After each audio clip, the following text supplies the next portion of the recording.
All right, students, week of May 18th through 22nd. Can you believe it? We are going to do some power structures case studies this week.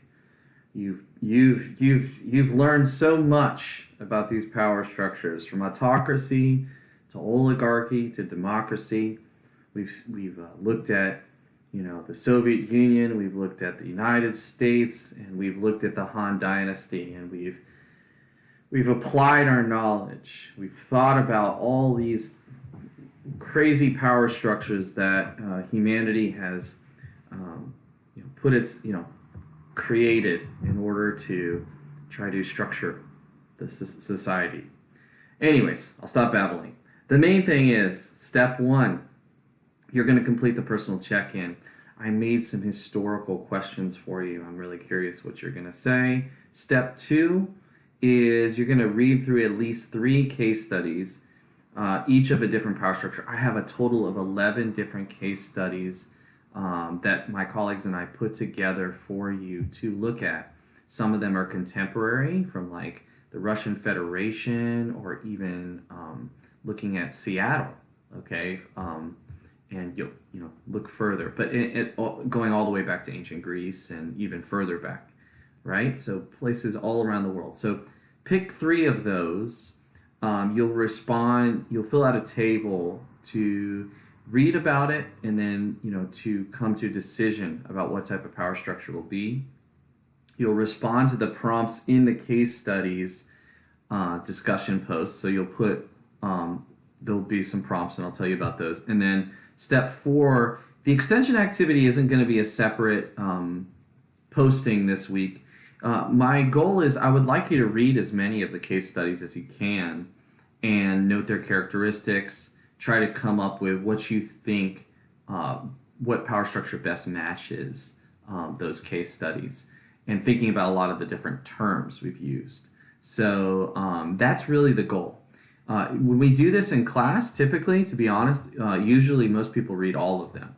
So my hope is that you get exposed to as many as possible. It doesn't mean you need to have a whole bunch of stuff written down for each one. You need to have at least 3, stuff written down for at least 3 of them. But if you read, have 3 of them written down and then you read the rest of them, that would be awesome, because then you get exposure. And I want you to make some guesses, or some inferences would be better, about what those are. And then the last thing is just a quick question about the simulation that we're putting together, that will be starting next, not this week, but the following week. Remember these essential concepts. I want you to be using these as you're developing and thinking about how these case studies apply to the power structures we've studied. So not only understand autocracy, monarchy, and dictatorship, as well as theocracy, but also think about absolutism, fascism, totalitarianism, and how those might apply, and how you can incorporate that in your discussion about these power structures, about these cases, right? Same with oligarchy, plutocracy, aristocracy, official or unofficial, but also think about how does capitalism and communism apply. And then last would be our democracy discussion, direct and representative, popular sovereignty, some of those decision-making processes, consensus, majority rules, and proportional, as well as republic, capitalism, socialism, how those apply. Pretty straightforward. What you're going to do is you're going to create a table where you'll have the case study. So you'll get so you're going to, there's a attachment, and you'll download the attachment, and in that is going to be 11 different case studies. So you'll choose 3 of them to start with. Write the first one down. What power structure do you think it is? Okay, and then explain why. And you can use some of the terms we just talked about. Again, second time, wash, rinse, repeat. A third time, and then if you have time, do more. Okay, and then the extension would be to do more also. So read at least 3 case studies and complete the table. Right? Check out more, just like I said. As mentioned in the previous slide, read at least 3 and complete the chart for each. The only thing I'm just showing you an example here so you can see what they're going to look like. The case studies are attached to the discussion post along with the slides. So I'm just going to download those things, read through them, make your table, and then your submission. So your submission is write your responses to the following questions in the power structure case study discussion. You're going to choose one of the case studies. So I do want you to do 3, please, at least 3, but you're only going to post 1 in the discussion post. And you're going to pick one of those, you're going to write the name of it, the power structure it represents, and at least 2 reasons why you identified that power structure. So, for instance, you might have the Maria, then you would say the power structure, if it's a democracy or whatever you think it is, and then 2 reasons why. When you're done with number 1 in the discussion post, I want you to go further, and I want you to tell me, if Washington State became an independent and autonomous nation, what power structure should be put in place? Explain your reasoning with examples from our work learning over the last 4 weeks. So I'm looking for a paragraph here. Tell me a little bit about why you think we should have whatever form of governance, whatever power structure, if Washington State was autonomous.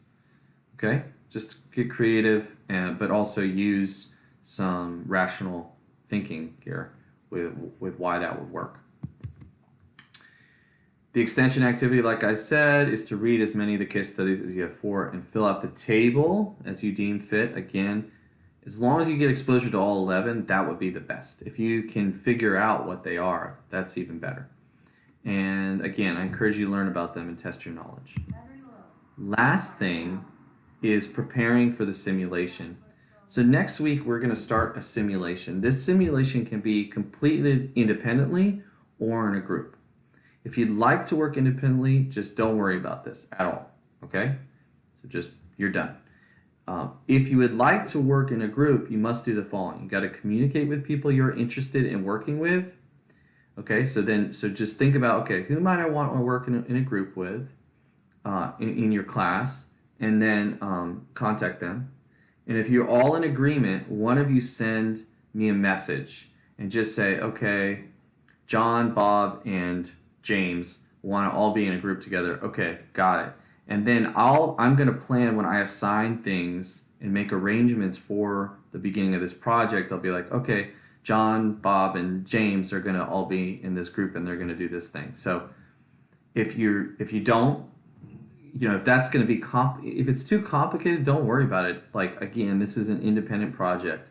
Fine to do it independently. But if you really want to work with somebody, you want to do a group, that's rad too. Okay? All right. That's it. All right.